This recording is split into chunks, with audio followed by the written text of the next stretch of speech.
Share life Manisha Rawat में आपका स्वागत है। आज का व्लॉग शुरू होता है सुबह 5 बजे से।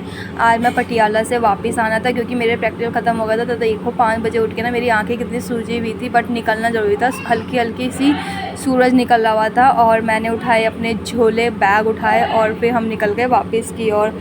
तो आज क्योंकि मैं सुबह सुबह इसलिए निकल गई थी क्योंकि ना दिन में बड़ी तेज़ धूप हो जाती है, तो हमने सोचा कि जल्दी निकल जाएंगे ताकि टाइम पे घर पहुंच जाए, क्योंकि पटियाला से यहाँ आने के लिए 5.5 या 6 घंटे तो लगते ही लगते हैं। और ये अंकल का घर, इसको करना था बाय बाय। और ये देखो, ये बेचारी रोने लग गई, कह रही है हम वापस जा रहे हैं, इतने 1 हफ़्ते साथ में थे ना, तो होता ही है।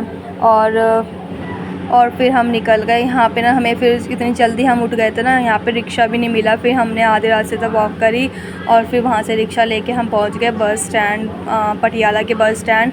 और फिर हम ये देखो, बहुत अच्छा बस स्टैंड बना रखा है यहाँ पे। उसने बोला ये दिखा, मैंने बोला मुझे पंजाबी तो पढ़नी नहीं आती। कहती कोई बात नहीं, लोगों को तो पढ़नी आती होगी। फिर उसके बाद हम अंदर गए, बस ली अपनी दिल्ली की। मुझे दिल्ली जाना था, उसको भटिंडा की थी वो, तो उसको भटिंडा जाना था।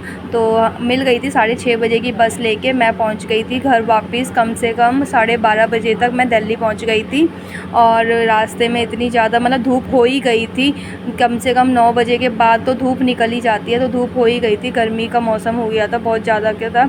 और फिर उसके बाद मैं पहुंच गई थी दिल्ली के बस स्टैंड पे 11 बजे। और फिर वहाँ से लिया अपना घर आने का ऑटो। यही होती है कॉलेज लाइफ, है ना। मैंने तो वैसे कॉलेज लाइफ देखी नहीं है, बट इस 1 हफ़्ते में बाहर रही, मुझे अच्छा भी लगा। बट घर आना ये ज़रूरी था।